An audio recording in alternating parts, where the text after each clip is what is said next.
ഈ റോമാലേഖനത്തിലെ 8-ാമത്തെ അധ്യായത്തിൽ പലവിധമായ വാദങ്ങൾ നമുക്ക് കാണുവാനായിട്ട് സാധിക്കും. പലവിധമായ വാദങ്ങൾ. അതിൽ ചില വാദങ്ങൾ ഞാൻ നിങ്ങളുടെ മുമ്പിൽ സവിസ്തരമായി വെക്കുവാൻ കർത്താവിൽ ശരണപ്പെടുകയാണ്. നിങ്ങൾക്കത് പ്രയോജനപ്പെടുമെന്ന് ഞാൻ മനസ്സിലാക്കുന്നുണ്ട്. അതുകൊണ്ടാണ്. അതിൽ ഒന്നാമത്തെ വിഷയം, ഒന്നാമത്തെ വ്യൂ അല്ലെ ഒന്നാമത്തെ വാദം,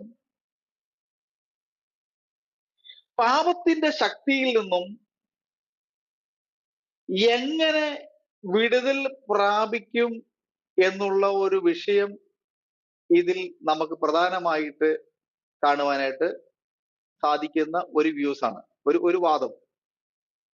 ഒരു കൂട്ടർ വാദിക്കുന്ന വാദങ്ങളാണ്.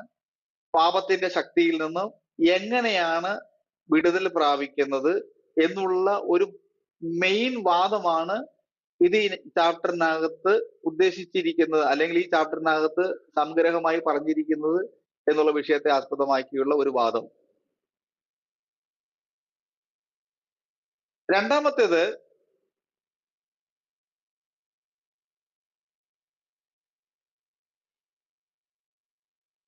ഇപ്പോൾ ക്രിസ്തുവിൽ ഉള്ളവർക്ക് ശിക്ഷാവിധി ഇല്ലെന്നും, ഇപ്പോൾ ക്രിസ്തുവിലുള്ളവർക്ക് ശിക്ഷാവിധി ഇല്ലെന്നും അതിനുവേണ്ടി പ്രത്യേകിച്ച് ഒന്നും ചെയ്യേണ്ട എന്നും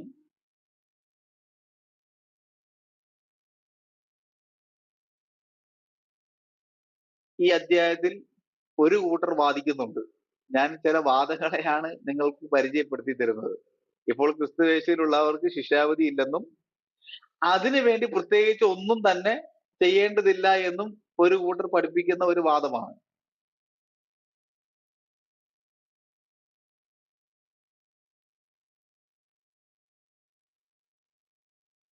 മൂന്നാമതായിട്ട്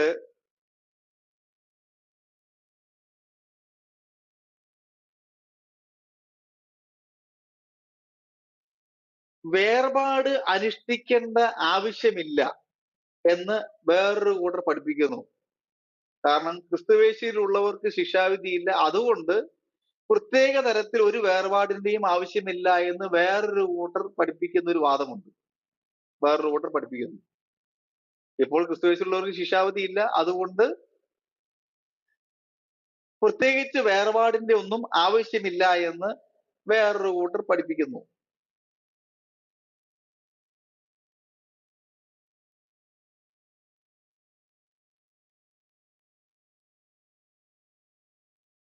ഈ അധ്യായത്തിലേക്ക് നാം കടന്നു വരുമ്പോൾ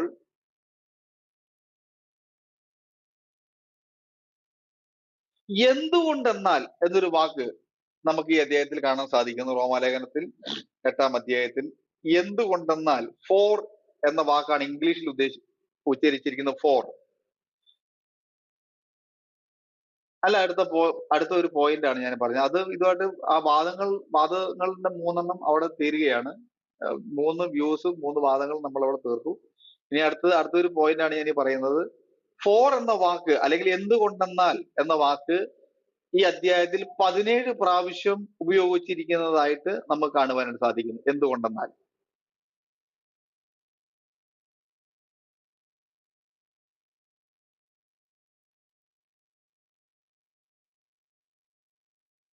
പ്രാവശ്യം. അതുപോലെ തന്നെ ഈ അധ്യായത്തിൽ പരിശുദ്ധാത്മാവിനെ വിടുവിക്കുന്നവനായും ജീവിപ്പിക്കുന്നവനായും വഴികാട്ടിയായും നിർണയം നൽകുന്നവനായും, 3 നിർണയം നൽകുന്നവൻ, 4 സഹായി, 5 പക്ഷവാതം കഴിക്കുന്നവൻ എന്നീ 5 പദപ്രയോഗങ്ങളാണ് ഈ അധ്യായത്തിൽ കാണുവാനായിട്ട് സാധിക്കുന്നത്. പരിശുദ്ധാത്മാവ് എന്ന വാക്കിന്റെ ഗ്രീക്ക് വേർഡ് പാരാക്ലിറ്റോസ് എന്ന വാക്കാണ് ഉപയോഗിച്ചിരിക്കുന്നത്. പാരാക്ലിറ്റോസ്. പാരാക്ലിറ്റോസ്. അതിന്റെ അർത്ഥമാണ് ഞാനിപ്പോൾ നിങ്ങൾക്ക് പറഞ്ഞു തന്നിരിക്കുന്നത്. ഇനി 8-ാം അധ്യായത്തിൽ പ്രധാനമായിട്ടും എല്ലാ അധ്യായങ്ങളിലും നമുക്ക് താക്കോൽ വാക്യങ്ങളുണ്ട്. അതായത് സംഗ്രഹമായിട്ട് നമ്മൾ 2 വാക്യങ്ങളോ 1 വാക്യങ്ങളോ നമുക്ക് കീ വേർഡ്സ് എന്നുള്ള രീതിയിൽ നമുക്ക് കാണാൻ സാധിക്കും.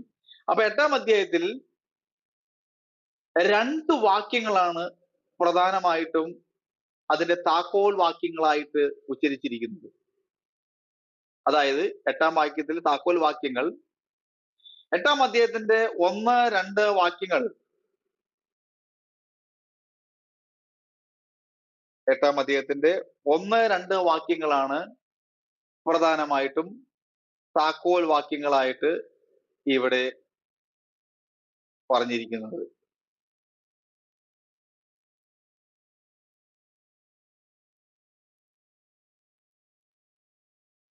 ഒന്നാം അധ്യായം 8-ാം അധ്യായത്തിന്റെ 1-ാം വാക്യം, അതുകൊണ്ട് ഇപ്പോൾ ക്രിസ്തുവേശുവിലുള്ളവർക്ക് ശിക്ഷാവിധിയില്ല. അപ്പോൾ നമ്മൾ നേരത്തെ ചിന്തിച്ച വാദങ്ങളൊക്കെ ഇവിടെ വരുന്നുണ്ട്. ഞാൻ ഈ ക്ലാസ് എടുക്കുമ്പോൾ നിങ്ങൾക്ക് അതെല്ലാം തൊട്ടുപോകും. അതുകൊണ്ട്, ഫോർ എന്ന വാക്കാണ് ഒന്നാമത്തെ വന്നിരിക്കുന്നത്, ഫോർ. അതുകൊണ്ട് ഇപ്പോൾ ക്രിസ്തുവേശുവിലുള്ളവർക്ക് ഒരു ശിക്ഷാവിധിയുമില്ല. അപ്പോൾ ഇവിടെ ഒരു കൂട്ടർ പഠിപ്പിച്ച വാക്യം നമ്മൾ പഠിപ്പിച്ചല്ലോ, ഒരുത്തൻ ക്രിസ്തുവിലായി കഴിഞ്ഞാൽ പിന്നെ അവൻ എന്ത് പാപം ചെയ്താലും അവന് എന്തില്ല, ശിക്ഷാവിധി ഇല്ല എന്നാണ് ഒരു കൂട്ടർ പഠിപ്പിക്കുന്നത്. അപ്പോൾ അതുകൊണ്ട് ഇപ്പോൾ ക്രിസ്തുവേശുള്ളവർക്ക് ശിക്ഷാവിധി ഇല്ല എന്ന് പറയുന്നതിന്റെ അർത്ഥം ക്രിസ്തുവിലായിരിക്കുന്നവന്റെ ഒരു അനുഭവമാണ്. എന്ന് പറഞ്ഞു കഴിഞ്ഞാൽ രക്ഷിക്കപ്പെട്ട് സ്നാനപ്പെട്ട് പരിശുദ്ധാത്മാഭിഷേകം പ്രാപിച്ച് വിശുദ്ധിയിലും വേർപാടിലും ജീവിക്കുന്ന ഒരു വ്യക്തിയുടെ അവസ്ഥയാണ് അതുകൊണ്ട് ഇപ്പോൾ എന്നുകൊണ്ട് ഉദ്ദേശിക്കുന്നത്. അതുകൊണ്ട് ഇപ്പോൾ, ഇതൊരു പ്രസന്റ് ടെൻസ് ആണ്. ഇപ്പോൾ, അതുകൊണ്ട് ഇപ്പോൾ, കണ്ടിന്യൂസ് അല്ല, പാസ്റ്റ് അല്ല, ഇപ്പോൾ നടന്നുകൊണ്ടിരിക്കുന്ന അവസ്ഥ. അതുകൊണ്ട് ഇപ്പോൾ ക്രിസ്തുവേശുവിലുള്ളവർക്ക്, നീ രക്ഷിക്കപ്പെട്ടു, സ്നാനപ്പെട്ടു, പരിശുദ്ധാത്മാഭിഷേകം പ്രാപിച്ചു, അന്യഭാഷ അടയാളമായിട്ട് നീ പറഞ്ഞു, ഇതൊക്കെ ശരിയാണ്. നീ ക്രിസ്തുവിൽ നിന്നും മാറിപ്പോയാൽ നിനക്ക് എന്തുണ്ട്? ശിക്ഷാവിധിയുണ്ട്. അപ്പോൾ അതുകൊണ്ട് ഇപ്പോൾ ക്രിസ്തുവേശുവിലുള്ളവർക്ക് ശിക്ഷാവിധിയില്ല. അപ്പോൾ കർത്താവിൽ ഉള്ള വ്യക്തിക്ക്, ക്രിസ്തുവിൽ ആയ വ്യക്തിക്ക്, ക്രിസ്തുവിന്റെ പ്രമാണത്തിൽ, ക്രിസ്തുവിന്റെ വചനത്തിൽ, ആ കൽപ്പനയിൽ ഉറച്ചു നിൽക്കുന്ന വ്യക്തിക്ക് എന്തില്ല? ശിക്ഷാവിധിയില്ല എന്നുള്ളതാണ്. എന്ന് പറഞ്ഞിട്ട് രക്ഷിക്കപ്പെട്ടു, സ്നാനപ്പെട്ടു, പരിശുദ്ധാത്മാഭിഷേകം പ്രാപിച്ചു, വിശുദ്ധിയിൽ വേർപാടിലും ജീവിച്ചു, ഇനി ഞാൻ അന്യപ്പെട്ട് നടന്നിട്ട് പോയി കഴിഞ്ഞാൽ എനിക്ക് ശിക്ഷാവിധി ഇല്ല എന്നല്ല ഇവിടെ അർത്ഥം. അപ്പോൾ അതുകൊണ്ട് ഇപ്പോൾ ക്രിസ്തുവേശുവിലുള്ളവർക്ക് ഒരു ശിക്ഷാവിധിയുമില്ല. അപ്പൊ ഈ വാക്യത്തിന് വളരെ പ്രത്യേക സ്ഥാനമാണ് ഇവിടെ കൽപ്പിച്ചിരിക്കുന്നത്. ഇത് സത്യം പറഞ്ഞു കഴിഞ്ഞാൽ ഈ വാക്യം ഒരു വ്യക്തിയുടെ ജീവിതത്തിൽ ഉണ്ടാകുന്ന ശുദ്ധീകരണത്തോടുള്ള ബന്ധത്തിന്റെ അടിസ്ഥാനത്തിലാണ് നാം മനസ്സിലാക്കേണ്ടത്. അപ്പോൾ ഒരുവൻ ക്രിസ്തുവിൽ ആകണമെങ്കിൽ, അല്ലെങ്കിൽ ക്രിസ്തുവിൽ ആയിരിക്കണമെങ്കിൽ, അവന്റെ ജീവിതത്തിൽ ഡേ ബൈ ഡേ ശുദ്ധീകരണം എന്ന പ്രോസസ്സിങ്ങിലൂടെ അവൻ കടന്നു പോകണം. ഞാൻ ഒരു പ്രാവശ്യം പഠിപ്പിച്ചപ്പോൾ നിങ്ങളോട് പറഞ്ഞിട്ടുണ്ടായിരിക്കാം, സാന്റിഫിക്കേഷൻ എന്ന പദം, അതായത് വിശുദ്ധീകരണം എന്ന പദം. അപ്പൊ വിശുദ്ധീകരണത്തിലൂടെ നടന്നുപോയെങ്കിൽ മാത്രമേ, വിശുദ്ധീകരണത്തിലൂടെ സഞ്ചരിച്ചെങ്കിൽ മാത്രമേ അവന്റെ ജീവിതത്തിൽ എന്തുണ്ടാവുകയുള്ളൂ? ആ ശുദ്ധീകരണം അല്ലെങ്കിൽ ആ നീതീകരണത്തിന്റെ പ്രക്രിയ പരിപൂർണമായി നടക്കാക്കപ്പെടുകയുള്ളൂ. അപ്പോൾ ഇപ്പോൾ ക്രിസ്തുവേശുവിലുള്ളവർക്ക് ശിക്ഷാവിധിയുമില്ല. ജീവന്റെ ആത്മാവിന്റെ പ്രമാണം എനിക്ക് പാപത്തിന്റെയും മരണത്തിന്റെയും പ്രമാണത്തിൽ നിന്ന് ക്രിസ്തുവേശുവിൽ സ്വാതന്ത്ര്യം വരുത്തിയിരിക്കുന്നു. ഇവിടെ ശ്രദ്ധിക്കുക, താക്കോൽ വാക്യമാണ് നാം ചിന്തിക്കുന്നത്. ജീവന്റെ ആത്മാവിന്റെ പ്രമാണം എനിക്ക് പാപത്തിന്റെയും മരണത്തിന്റെയും പ്രമാണത്തിൽ നിന്ന് ക്രിസ്തുവേശുവിൽ സ്വാതന്ത്ര്യം വരുത്തിയിരിക്കുന്നു. ഇത് വളരെ സിമ്പിളായി പറയുകയാണെങ്കിൽ, ഇവിടെ പ്രമാണം എന്ന വാക്കിന് അധികാരം അല്ലെങ്കിൽ കർത്തൃത്വം എന്ന ഒരർത്ഥം നമുക്ക് കാണുവാൻ സാധിക്കുന്നു. പ്രമാണം പ്രമാണം എന്ന വാക്കിന്റെ അർത്ഥം വരുന്നത് അധികാരം അല്ലെങ്കിൽ കർത്തൃത്വം എന്നാണ് അർത്ഥം. അപ്പോൾ പാപത്തിന്റെയും മരണത്തിന്റെയും കർത്തൃത്വത്തിൽ നിന്ന് എനിക്ക് മോചനം ലഭിച്ചിരിക്കുന്നു എന്നുള്ള അർത്ഥമാണ് ഉപയോഗിച്ചിരിക്കുന്നത്. ജീവന്റെ ആത്മാവിന്റെ പ്രമാണം. എന്താണ് ഈ ജീവന്റെ ആത്മാവ് എന്ന് ഉദ്ദേശിക്കുന്നത്? ജീവന്റെ ആത്മാവിന്റെ പ്രമാണം, ജീവന്റെ ആത്മാവ് എന്നിവിടെ പറഞ്ഞിരിക്കുന്നത്, ജീവൻ കൊടുക്കുന്നത് നമ്മുടെ കർത്താവായ യേശു ക്രിസ്തുവിന്റെ വചനമാണ്. കർത്താവായ യേശു ക്രിസ്തുവാണ് ജീവൻ കൊടുക്കുന്നത്. ഈ കർത്താവായ യേശു ക്രിസ്തുവിന്റെ വചനം, കർത്താവായ യേശു ക്രിസ്തു, ഈ യേശു ക്രിസ്തുവിന്റെ പ്രമാണം, ഈ യേശു ക്രിസ്തുവിന്റെ വചനം പാപത്തിന്റെയും മരണത്തിന്റെയും പ്രമാണത്തിൽ നിന്ന് എനിക്ക് എന്ത് വരുത്തിയിരിക്കുന്നു? സ്വാതന്ത്ര്യം വരുത്തിയിരിക്കുന്നു എന്നാണ് ഇവിടെ മനസ്സിലാക്കുവാനായിട്ട് സാധിച്ചിരിക്കുന്നത്. അപ്പോൾ ജീവന്റെ ആത്മാവിന്റെ പ്രമാണം പാപത്തിന്റെയും മരണത്തെയും തോൽപ്പിക്കുകയും അതിനെ കീഴ്പ്പെടുത്തുകയും ചെയ്യുവാനായി ഇടയായി തീർന്നു. അപ്പൊ ഈ ലോകത്തിൽ ന്യായപ്രമാണത്തിന് അല്ലെങ്കിൽ പൗരോഹിത്യത്തിന്, ഒന്നുകൂടെ ഇറങ്ങി പറഞ്ഞു കഴിഞ്ഞാൽ പൗരോഹിത്യത്തിന്, അഹരോന്യ പൗരോഹിത്യത്തിന് ഇതൊന്നും ചെയ്യുവാൻ സാധിച്ചില്ല. കർത്താവായ യേശു ക്രിസ്തുവിന്റെ വചനത്തിന് മാത്രമേ, യേശു ക്രിസ്തുവിന് മാത്രമേ ഇതിനെ തോൽപ്പിക്കുവാനായിട്ട് സാധിച്ചുള്ളൂ. ഈ യേശു ക്രിസ്തുവിന്റെ വചനം പ്രമാണിക്കുന്ന, ഈ വചനം അനുസരിക്കുന്ന ഓരോ ദൈവത്തിന്റെ പൈതലായ എനിക്കും നിനക്കും കർത്താവായ യേശു ക്രിസ്തുവിന്റെ വചനത്തിലൂടെ പാപത്തെയും മരണത്തെയും കീഴ്പ്പെടുത്തുവാൻ സാധിക്കുമെന്നുള്ളതാണ് ഇതിന്റെ യഥാർത്ഥമായ സത്യം. സ്വാതന്ത്ര്യം വരുത്തിയിരിക്കുന്നു എന്നുള്ളത് സത്യം പറഞ്ഞു കഴിഞ്ഞാൽ ഒരു നിയമവശമാണ്. സ്വാതന്ത്ര്യമില്ലാത്ത ഒരു വ്യക്തി ഒരു അടിമത്വത്തിലാണ് അവൻ കിടക്കുന്നത്. അപ്പോൾ സ്വാതന്ത്ര്യം വരുത്തിയിരിക്കുന്നു എന്നുള്ളത് പരിപൂർണമായി കർത്താവായ യേശു ക്രിസ്തുവിന്റെ വചനം പ്രമാണിക്കുന്ന ഒരു വ്യക്തിക്ക്, അത് അനുസരിക്കുന്ന ഒരു വ്യക്തിക്ക്, അത് പ്രസംഗിക്കുന്ന ഒരു വ്യക്തിക്ക്, അത് കേൾക്കുന്ന ഒരു വ്യക്തിക്ക് അവന്റെ ജീവിതത്തിൽ ഒരു സ്വാതന്ത്ര്യം ഉണ്ടായിട്ടുണ്ട്.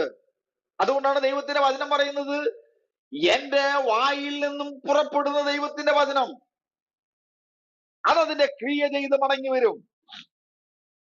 ഞാൻ ഓടിച്ച വാക്യം നിങ്ങൾക്ക് ഒന്ന് വായിക്കുവാനായിട്ട് ഉദ്ദേശിക്കുന്നു.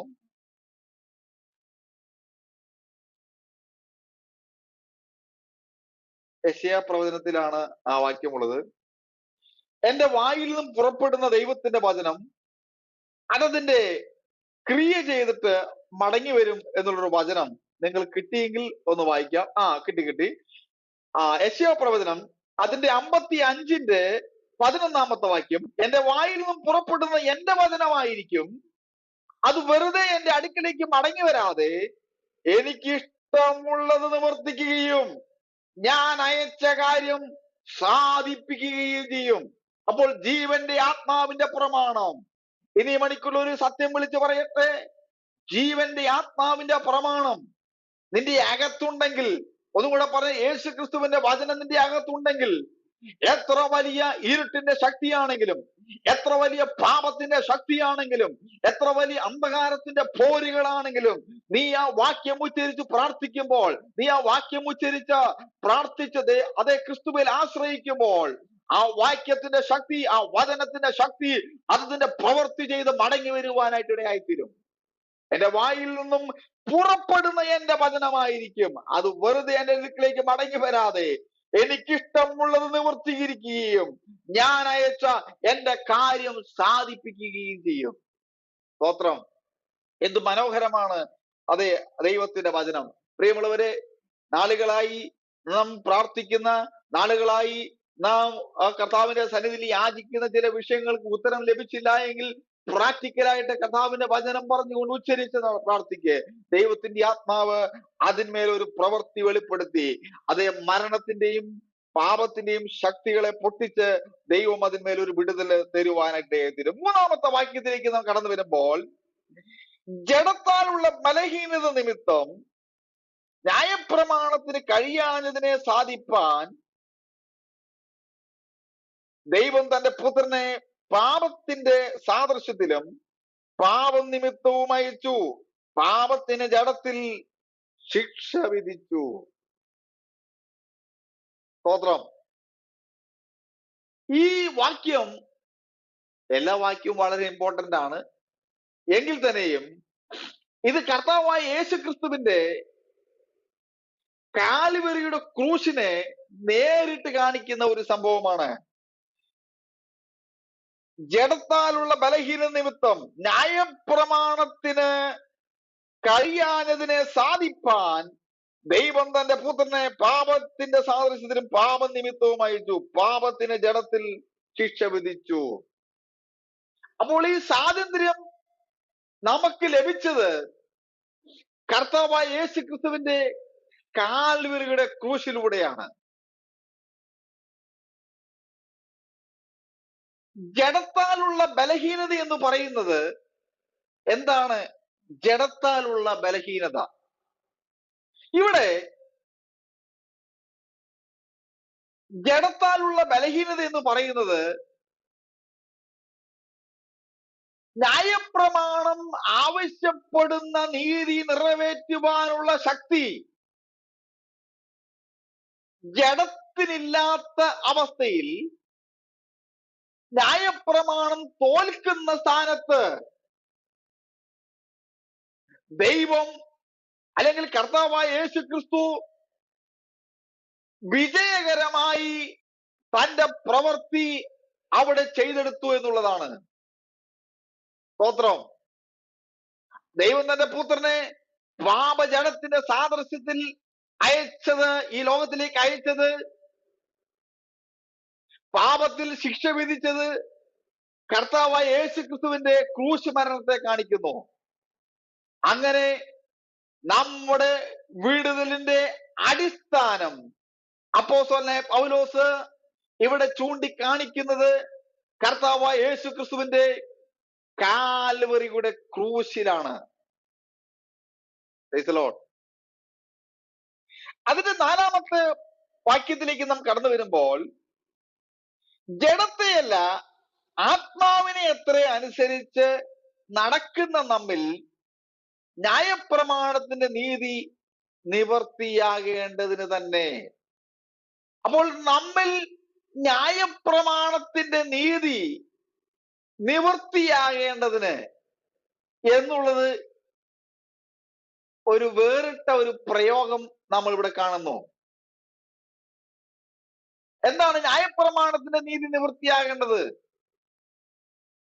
അപ്പോസ്തലനായ പൗലോസ് ഇവിടെ പറയുന്നത്, ഇതിന്റെ അർത്ഥം ന്യായപ്രമാണത്തിന്റെ നീതി നിവൃത്തിയാകണമെങ്കിൽ അത് കർത്താവായ യേശു ക്രിസ്തുവിന്റെ കാൽവരിയുടെ കുലമരത്തിൽ മാത്രമേ അത് സംഭവിക്കുകയുള്ളൂ. സ്തോത്രം. കർത്താവായ യേശു ക്രിസ്തു കാൽവരിയുടെ കുലമരത്തിൽ അത് നിവർത്തിച്ചു തരുവാനായിട്ടിടയായി തീർന്നു. നമ്മുടെ പാപങ്ങൾ ക്ഷമിച്ച്, നമ്മുടെ അതിക്രമങ്ങൾ മോചിച്ച്, ക്രൂശിന്റെ വലിയൊരു സാധ്യത ക്രൂശ് മരണത്തിലൂടെ അത് നിവൃത്തിയാകുവാൻ ഇടയായി തീർന്നു എന്നുള്ള അർത്ഥമാണ് ഇവിടെ നമുക്ക് മനസ്സിലാക്കുന്നത്. അതിലൂടെ അത് ക്രൂശ് മരണത്തിലൂടെ അത് നിവൃത്തിയായതിലൂടെ മാനവജാതിക്ക് ഒരു നിത്യത ലഭിക്കുവാനിടയായി തീർന്നു. Price the Lord. അപ്പോൾ ന്യായപ്രമാണത്തിന്റെ നീതി നിവൃത്തി ആകേണ്ടതിന് തന്നെ. അപ്പോൾ നിവൃത്തിയാകുന്നത് കർത്താവായ യേശു ക്രിസ്തുവിന്റെ ക്രൂശിന്റെ മരണത്തിലൂടെ. അത് നിവൃത്തിയാകുമ്പോൾ നമുക്ക് ലഭിക്കുന്നത് ഒരു നിത്യതയാണ് നമുക്ക് ലഭിക്കുവാനായിട്ട് ഇടയായിത്തീരുന്നത്. പ്രിയമുള്ളവരെ, 8-ാം അധ്യായം അതിന്റെ 5 മുതൽ 13 വരെയുള്ള വാക്യങ്ങൾ നിങ്ങൾ ചേർത്ത് പഠിക്കണം. 8-ന്റെ 5 മുതൽ 13 വരെയുള്ള വാക്യങ്ങൾ. അവിടെ നമുക്ക് മനസ്സിലാക്കുവാനായിട്ട് ഇടയായിത്തീരുന്നത് ജഡസ്വഭാവമുള്ളവർ ജഡത്തിനും ജഡത്തിനുള്ളതും, ആത്മസ്വഭാവമുള്ളവർ ആത്മാവിനുള്ളതും ചിന്തിക്കുന്നു. ജഡസ്വഭാവമുള്ളവർ ജഡത്തിനുള്ളതും ആത്മസ്വഭാവമുള്ളവർ ആത്മാവിനുള്ളതും ചിന്തിക്കുന്നു. അപ്പോൾ 8-ന്റെ 5 മുതൽ 13 വരെയുള്ള വാക്യങ്ങളിൽ പ്രധാനമായിട്ടുമുള്ള ഒരു ചർച്ചാ വിഷയം, ചിന്തിക്കേണ്ട വിഷയം, ഇവിടെ ജീവൻ നൽകുന്ന ഒരു പരിശുദ്ധാത്മാവിനെയാണ് നമുക്ക് കാണുവാനിടയായിത്തീരുന്നത്. ജീവൻ നൽകുന്ന പരിശുദ്ധാത്മാവ്, അല്ലെങ്കിൽ ജീവൻ നൽകുന്ന ആത്മാവ്. അപ്പോൾ ജഡം എന്ന വാക്കിന് ഇവിടെ നമുക്ക് കാണുന്നു ജഡസ്വഭാവമുള്ളവർ ജഡത്തിനുള്ളതും. ജഡം എന്ന വാക്കിന് ഇവിടെ പഴയ സ്വഭാവം എന്നർത്ഥം. നിങ്ങൾക്ക് എല്ലാവർക്കും അറിയാമല്ലോ, ഞാനത് കൂടുതൽ സവിസ്തരമായി വിസ്തരിക്കേണ്ട കാര്യമില്ല. എന്താണ് ജഡ സ്വഭാവമുള്ളത്? നമ്മുടെ പഴയ മനുഷ്യനാണ്. ഒന്നും കൂടി പറഞ്ഞു കഴിഞ്ഞാൽ, വീണ്ടും ജനിക്കാത്തവർ വെളിപ്പെടുത്തുന്ന സ്വഭാവത്തെയാണ് ജഡസ്വഭാവം എന്ന് പറയുന്നത്. വീണ്ടും ജനിക്കാത്തവർ വെളിപ്പെടുത്തുന്ന സ്വഭാവത്തെയാണ് ജഡസ്വഭാവം എന്ന് നമുക്ക് മനസ്സിലാക്കാൻ കഴിയുന്നത്. അപ്പൊ ജഡസ്വഭാവമുള്ളവർ ജഡത്തിനുള്ളതും ആത്മസ്വഭാവമുള്ളവർ ആത്മാവിനുള്ളതും ചിന്തിക്കുന്നു. അപ്പൊ ജഡസ്വഭാവം എന്നുള്ളത് ഭയങ്കരമായ ഒരു പാപ സ്വഭാവമാണ്. അപ്പോൾ ഇങ്ങനെയുള്ള വ്യക്തികൾ ജഡത്തിനുള്ളത് ചിന്തിക്കുമ്പോൾ, ആത്മസ്വഭാവമുള്ളവർ ആത്മാവിനുള്ളത് ചിന്തിക്കുന്നു എന്നുള്ളതാണ്. ഇവിടെ ചിന്തിക്കുന്നു എന്ന വാക്ക് നമുക്ക് കാണുവാനിടയായിത്തീരുന്നു. ഇവിടെ ചിന്തിക്കുന്നു.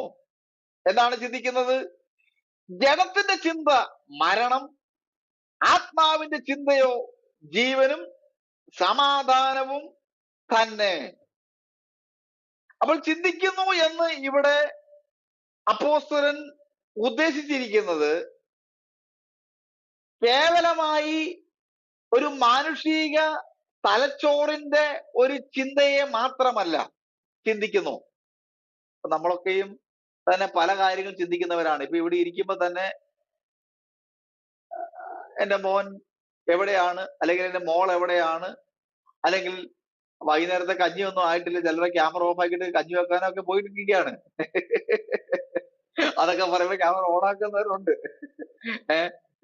അത് ഞാൻ അങ്ങനെ വിമർശിക്കുന്നതല്ല.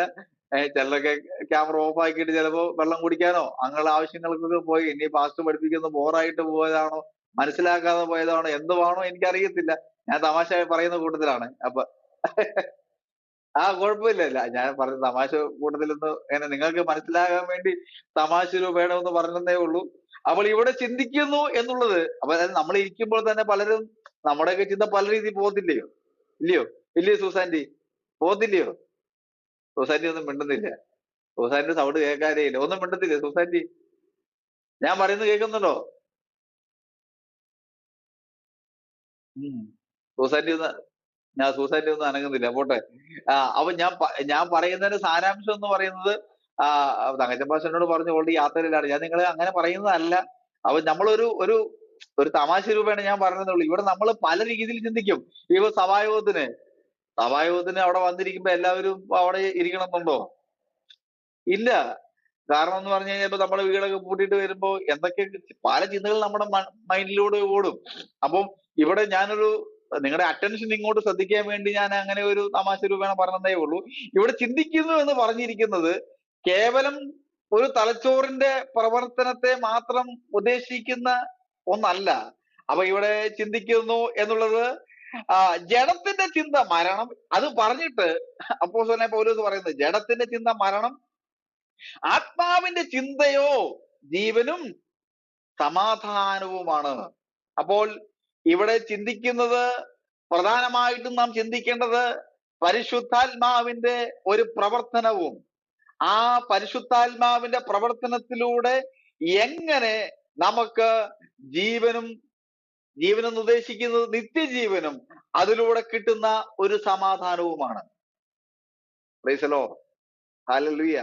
അപ്പൊ അതാണ് അപ്പോസ്തലനായ പൗലോസ് ഇവിടെ ഉദ്ദേശിക്കുന്നത്. അപ്പോൾ ജഡത്തിന്റെ ചിന്ത വളരെ ശക്തിയേറിയ ഒരു ചിന്തയാണ്. അപ്പോൾ ഒരു ദൈവപൈതലിനെ സംബന്ധിച്ചിടത്തോളം, ഒരു ആത്മീയനെ സംബന്ധിച്ചിടത്തോളം, അവന്റെ ജീവിതത്തിലും രക്ഷിക്കപ്പെട്ടിട്ടും സ്നാനപ്പെട്ടിട്ടും വിശ്വാസത്തിലായിരുന്നിട്ടും കൃപയിലായിരുന്നിട്ടും ഇതൊക്കെ അവന്റെ ജീവിതത്തിൽ ഉണ്ടാകാം. പക്ഷേ ഇതിനെയൊക്കെ നാം എന്ത് ചെയ്യണം? പരിശുദ്ധാത്മാവിന്റെ ചിന്തയിലൂടെ എന്ത് ചെയ്യണം? അതിനെ ജീവനും സമാധാനവും ഉള്ളതാക്കി മാറ്റണം എന്നാണ് അപ്പോസ്തലനായ പൗലോസ് ഇവിടെ പറഞ്ഞിരിക്കുന്നത്. 7-ാമത്തെ അധ്യായത്തിലേക്ക് നാം കടന്നു ചെല്ലുമ്പോൾ, 7-ാമത്തെ വാക്യത്തിലേക്ക് കടന്നു ചെല്ലുമ്പോൾ, അത് ദൈവത്തിന്റെ ന്യായപ്രമാണത്തിന് കീഴ്പ്പെട്ടിരിക്കാൻ കഴിയുന്നതല്ല, ജഡസ്വഭാവമുള്ളവർക്ക് ദൈവത്തെ പ്രസാദിപ്പിക്കുവാൻ കഴിയുകയില്ല. അപ്പോൾ ജഡസ്വഭാവം നമ്മുടെ ജീവിതത്തിൽ ഉണ്ടെങ്കിൽ, ഞാനിത് വിവരിക്കേണ്ട ആവശ്യമൊന്നുമില്ല, കാരണം ഇവിടെ ഇരിക്കുന്ന എല്ലാവരും പാസ്റ്റർമാരുടെ വൈഫും അതുപോലെ സീനിയർ പാസ്റ്റർമാരുമാണ്. ഇതിന്റെ വിവരിക്കേണ്ട ആവശ്യമില്ല. ഇത് സൺഡേ സ്കൂൾ പഠിക്കുന്ന 8-ാം ക്ലാസ്സിലെ കുട്ടിക്കും അറിയുന്ന കാര്യമാണ്. അപ്പോൾ ജഡസ്വഭാവമുള്ളവർക്ക് എന്ത് ചെയ്യാൻ സാധിക്കില്ല? കർത്താവിനെ പ്രസാദിപ്പിക്കുവാൻ സാധ്യമാകുകയില്ല. ഒരുപക്ഷെ നിങ്ങൾക്ക് നിങ്ങളുടെ ജഡസ്വഭാവം വെച്ചുകൊണ്ട് ഒരു മനുഷ്യന് എത്ര മുഖമുണ്ട്?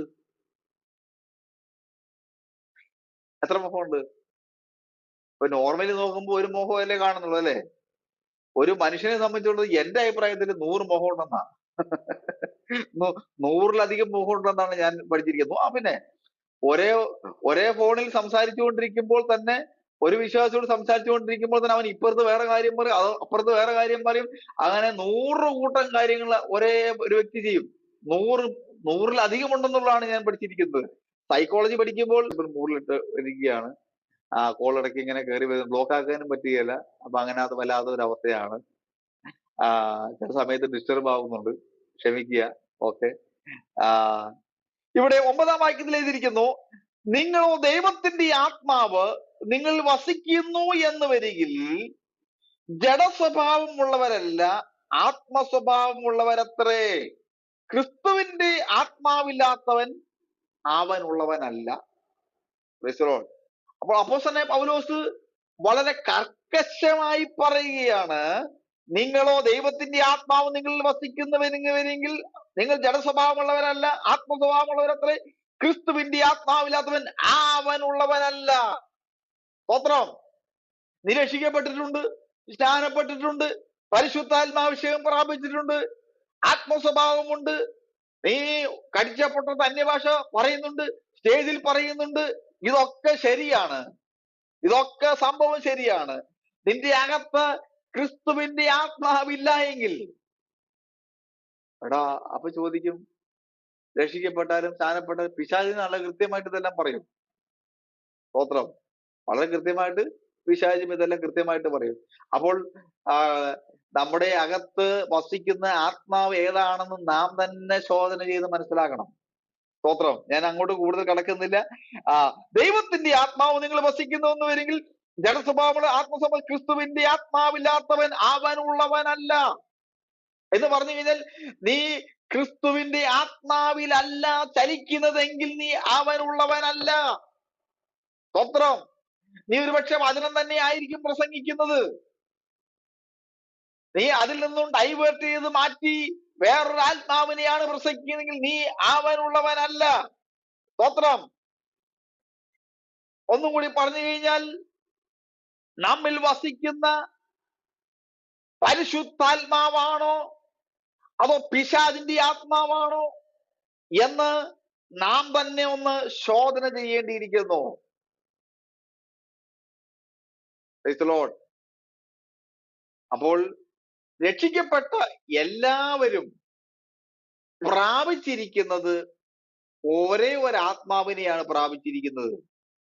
അത് ക്രിസ്തുവിന്റെ ആത്മാവിനെയാണ്. സ്തോത്രം. അപ്പോൾ അതില്ലാത്തവൻ അവൻ ഉള്ളവനല്ല എന്നാണ് ഇവിടെ പറഞ്ഞിരിക്കുന്നത്.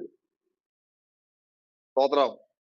അപ്പോൾ നമ്മിൽ വസിക്കുന്ന ആത്മാവ് ദൈവത്തിന്റെ ആത്മാവാണെന്നും ക്രിസ്തുവിന്റെ ആത്മാവാണെന്നും മാറി മാറി ഇവിടെ അപ്പോസ്തലൻ പറഞ്ഞിരിക്കുന്നത്, ഇത് കർത്താവായ യേശു ക്രിസ്തുവിന്റെ ദൈവത്വത്തെ, അല്ലെങ്കിൽ the deity of the Lord Jesus Christ, കർത്താവായ യേശു ക്രിസ്തുവിന്റെ ഡിവിനിറ്റി, ഡീറ്റി, അതിനെ പരോക്ഷമായും പ്രസക്തമായും അപ്പോസ്തലനായ പൗലോസ് ഇവിടെ പറഞ്ഞിരിക്കുകയാണ്. അപ്പോൾ അതില്ലാത്തവൻ ക്രിസ്തുവിനുള്ളവനല്ല എന്നാണ് ഇവിടെ പറഞ്ഞിരിക്കുന്നത്. സ്തോത്രം. അതിന്റെ 10 മുതൽ 11 വരെ എഴുതിയിരിക്കുന്നു, ക്രിസ്തു നിങ്ങളിൽ ഉണ്ടെങ്കിലോ ശരീരം പാപം നിമിത്തം മരിക്കേണ്ടതെങ്കിലും ആത്മാവ് നിമിത്തം ജീവനാകുന്നു. ക്രിസ്തു നിങ്ങളിൽ ഉണ്ടെങ്കിലോ. അപ്പോസ്തലനായ പൗലോസ് ഇവിടെ ഒരു സംഭവം വളരെ വ്യക്തമായി പറയുന്നു. ക്രിസ്തു നിങ്ങളിൽ ഉണ്ടെങ്കിലോ ശരീരം പാപം നിമിത്തം മരിക്കേണ്ടതെങ്കിലും ആത്മാവ് നിമിത്തം ജീവനാകുന്നു. അപ്പോൾ കർത്താവായ യേശു ക്രിസ്തു നമ്മുടെ ഹൃദയത്തിന്റെ അകത്തുണ്ടെങ്കിൽ, കർത്താവായ യേശു ക്രിസ്തുവിന്റെ വചനം നീ പാലിക്കുന്നുണ്ടെങ്കിൽ, അതിനെ നീ പ്രമാണിക്കുന്നുണ്ടെങ്കിൽ, വചനത്തിനനുസൃതമായി നീ നിന്റെ ജീവിതം ചലിക്കുന്നുണ്ടെങ്കിൽ, അത് നിന്റെ അകത്ത് പാപനിമിത്തം നീ പരിപൂർണമായി മരിച്ചിരിക്കുന്നു എന്നുള്ളതാണ്. അതുകൊണ്ട് ആത്മാവ് നിമിത്തം നീ പരിപൂർണമായി ജീവനാകുന്നു. ശരീരത്തെ സംബന്ധിച്ച് ഇവിടെ കർത്താവ് പറഞ്ഞിരിക്കുന്നത്,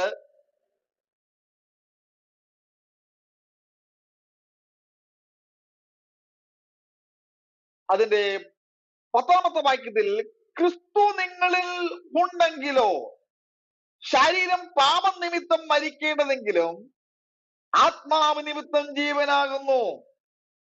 അപ്പോൾ ശരീരത്തെ സംബന്ധിച്ച് അതിന്റെ ഇപ്പോഴത്തെയും ഭാവിയിലെയും അവസ്ഥകൾ ഇവിടെ പറഞ്ഞിരിക്കുന്നത് നമുക്ക് കാണുവാൻ സാധിക്കുന്നു. ശരീരത്തെ സംബന്ധിച്ച് ഇവിടെ ഇപ്പോഴത്തെയും ഭാവിയിലെയും അവസ്ഥകൾ ഇവിടെ പറഞ്ഞിരിക്കുന്നത് കാണുവാൻ സാധിക്കുന്നു. ശ്രദ്ധിക്കുക, ക്രിസ്തു നിങ്ങളിൽ ഉണ്ടെങ്കിലോ ശരീരം പാപം നിമിത്തം മരിക്കേണ്ടതെങ്കിലും, ശരീരം പാപം നിമിത്തം മരിക്കേണ്ടതെങ്കിലും ആത്മാവ് നിമിത്തം ജീവനാകുന്നു. 11 കൂടെ ചേർത്ത് പഠിക്കുകയാണ്. യേശുവിനെ മരിച്ചവരിൽ നിന്നും ഉയർപ്പിച്ചവന്റെ ആത്മാവ് നിങ്ങളിൽ വസിക്കുന്നു എങ്കിൽ ക്രിസ്തുവേശുവിനെ മരണത്തിന് ഉയർപ്പിച്ചവൻ നിങ്ങളിൽ വസിക്കുന്നവന്റെ ആത്മാവിനെ കൊണ്ട് നിങ്ങളുടെ മർത്യ ശരീരങ്ങളെയും ജീവിപ്പിക്കും. Praise the Lord. നിങ്ങൾ ഈ ഭാഗം ശ്രദ്ധിക്കണമേ. ഇവിടെ 2 അവസ്ഥയെ കാണുന്നു. ഒന്ന് ഇപ്പോഴത്തെ അവസ്ഥ, 2 ഭാവിയിലെ അവസ്ഥ. ക്രിസ്തുവിന്റെ ഉയർപ്പിനോടുള്ള ബന്ധത്തിൽ ഇവിടെ നമുക്ക് കാണുവാൻ സാധിക്കുന്നു. ക്രിസ്തുവിന്റെ ഇവിടെ ഉയർപ്പ് എന്നുള്ളത് ഉയർപ്പ് എന്നുള്ളത് കർത്താവായ യേശു ക്രിസ്തുവിനോടുള്ള ബന്ധത്തിലാണ് ഉയർപ്പ് എന്നുള്ളത് നമുക്ക് കാണുവാൻ സാധിക്കുന്നത്. നമ്മുടെ ശരീരത്തോടുള്ള ബന്ധത്തിൽ ജീവിപ്പിക്കുക എന്നുള്ള വാക്കാണ് ഇവിടെ ഉപയോഗിച്ചിരിക്കുന്നത്. അപ്പൊ ഞാൻ രണ്ട് കാര്യങ്ങൾ നിങ്ങളോട് പറഞ്ഞു തന്നു. ഒന്ന്, ജീവിപ്പിക്കുക എന്നുള്ളത് നമ്മുടെ ശരീരത്തോടുള്ള ബന്ധത്തിലും നമ്മുടെ ശാരീരികമായ ശരീരത്തോടുള്ള ബന്ധത്തിലും, ഉയർപ്പ് എന്നുള്ളത് കർത്താവായ യേശു ക്രിസ്തുവിന്റെ ശരീരത്തോടുള്ള ബന്ധത്തിലും, അതായത് കർത്താവായ യേശു ക്രിസ്തു മരിച്ചിട്ട് മൂന്നാം നാൾ ഉയർത്തെഴുന്നേറ്റു. അതുകൊണ്ട് നമുക്ക്, അല്ലെങ്കിൽ വിശ്വാസികൾക്ക്, അവർക്കെന്തുണ്ട്? ഒരു പുതിയ ജീവിതം ഉണ്ട്, അല്ലെങ്കിൽ ജീവൻ ഉണ്ട് എന്നുള്ള അർത്ഥമാണ് ഇവിടെ കാണുന്നത്. അപ്പോൾ ക്രിസ്തു നിങ്ങളിൽ ഉണ്ടെങ്കിലോ ശരീരം പാപനിമിത്തം മരിക്കേണ്ടതെങ്കിലും ആത്മാവ് നിമിത്തം ജീവനാകുന്നു. അപ്പോൾ ജീവിപ്പിക്കുക എന്ന വാക്ക്, അപ്പോൾ നമ്മുടെ ശരീരത്തെ ക്രിസ്തുവിന്റെ മരണത്തോടുള്ള ബന്ധത്തിൽ നമ്മൾ കാണുമ്പോൾ കർത്താവായ യേശു ക്രിസ്തു കാൽവരിയിൽ മരിച്ച് അടക്കപ്പെട്ട് ഉയർത്തെഴുന്നേറ്റത് കൊണ്ട് അതിൽ വിശ്വസിക്കുന്ന ഒരുവന് ഒരു ഒരു ജീവന്റെ അനുഭവം, ഒരു പുതിയ ജീവിതം, പുതുജീവൻ അവന് ഉണ്ടാകുവാനായിട്ട് ഇടയായിത്തീരും. നമുക്കറിയാം, കർത്താവായ യേശു ക്രിസ്തു, ഒന്നും കൂടെ ഞാൻ സരളമാക്കി പറയുകയാണ്, കർത്താവായ യേശു ക്രിസ്തു മരിച്ചുവെങ്കിലും കർത്താവായ യേശു ക്രിസ്തുവിന്റെ ശരീരം ദ്രവത്വം കണ്ടിട്ടില്ല. കർത്താവായ യേശു ക്രിസ്തുവിന്റെ ശരീരം ദ്രവത്വം കണ്ടിട്ടില്ല. പക്ഷേ മനുഷ്യരായ നമ്മൾ മരിക്കുകയാണെങ്കിൽ നാം എന്ത് ചെയ്യും? മരിച്ചിട്ട് മണ്ണിനോട് ചേരുവാനായിട്ട് ഇടയായിത്തീരും. മരിച്ചിട്ട് മണ്ണിനോട് ചേരുവാനായിട്ട് ഇടയായിത്തീരും. അപ്പോൾ അപ്പോസ്തലനായ പൗലോസ് പറയുന്നത്, കർത്താവായ യേശു ക്രിസ്തു മരിച്ചിട്ട് ദ്രവത്വം കണ്ടിട്ടില്ല. അപ്പോൾ എന്റെ ഹൃദയത്തിലേക്ക് കയറി വരുന്ന ഒരു വാക്യം നിങ്ങൾക്ക് നോട്ട് ചെയ്യാം.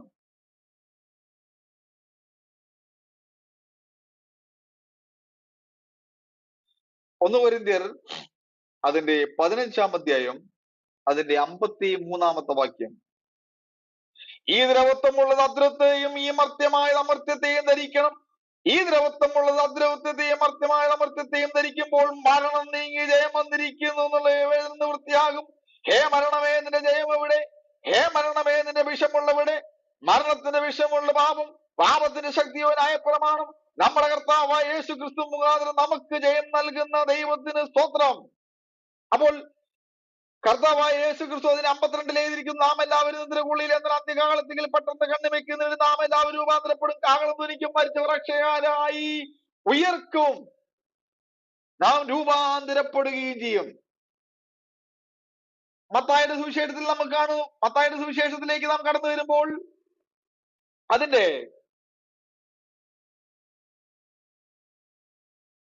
മത്തായിയുടെ സുവിശേഷം അതിന്റെ 27-ാമത്തെ അധ്യായം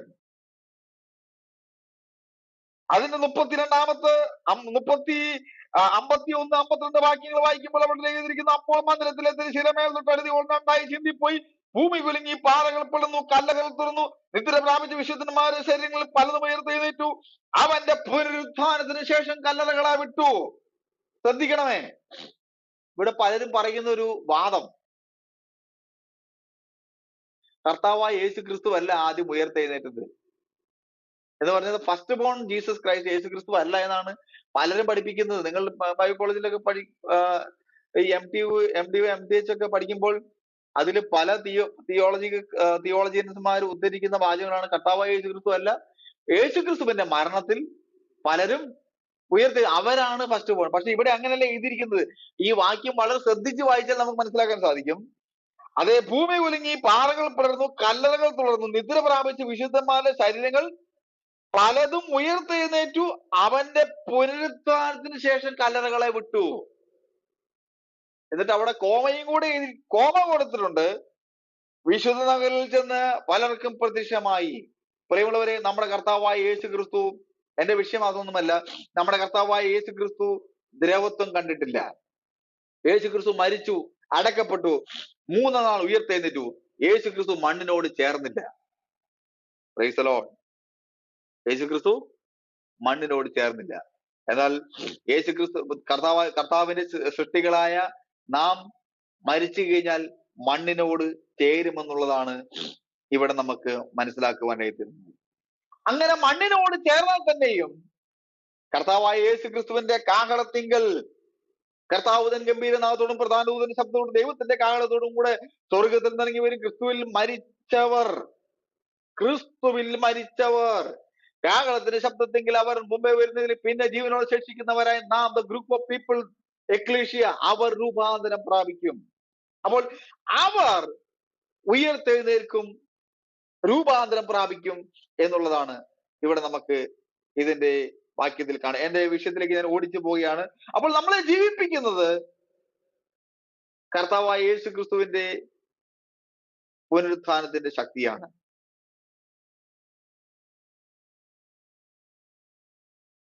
അതിന്റെ 12-13 വാക്യങ്ങൾ, ആകയാൽ സഹോദരന്മാരെ, നാം ജഡത്തെ അനുസരിച്ച് ജീവിക്കേണ്ടതിന് ജഡത്തിനല്ല കടക്കാരാകുന്നത്. ഞാൻ നേരത്തെ പറഞ്ഞ വാക്യത്തോടുള്ള ബന്ധത്തിൽ നിങ്ങൾക്ക് 2 റെഫറൻസ് നോട്ട് ചെയ്യാം. നേരത്തെ പറഞ്ഞ വാക്യത്തോടുള്ള ബന്ധത്തിൽ ഞാൻ നേരത്തെ 2 റെഫറൻസ് തന്നിരുന്നല്ലോ, വായിപ്പിച്ചായിരുന്നു. എഫേസ്യ ലേഖനം 4:3, എഫേസ്യ ലേഖനം 4-ാം അധ്യായം അതിന്റെ 30-ാമത്തെ വാക്യം. എഫേസ്യ ലേഖനം 4:30 വാക്യം അതിന്റെ 1:14 വാക്യം കൂടെ നിങ്ങൾ കുറിച്ചിടാം. എനിക്കിത് വിവരിക്കുവാൻ സമയമില്ല, നിങ്ങൾക്ക് ഇതിനോട് ചേർത്ത് പഠിക്കാം.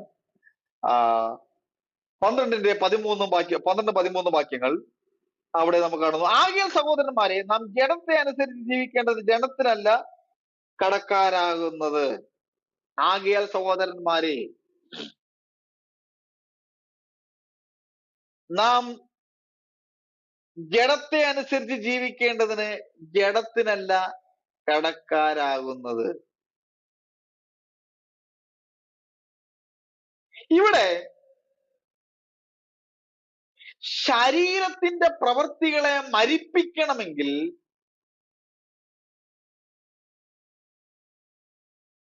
അവന് സാധ്യമാകുന്നത് പരിശുദ്ധാത്മാവിന്റെ പ്രവൃത്തിയെ കൊണ്ടേ അത് സാധ്യമാകുകയുള്ളൂ.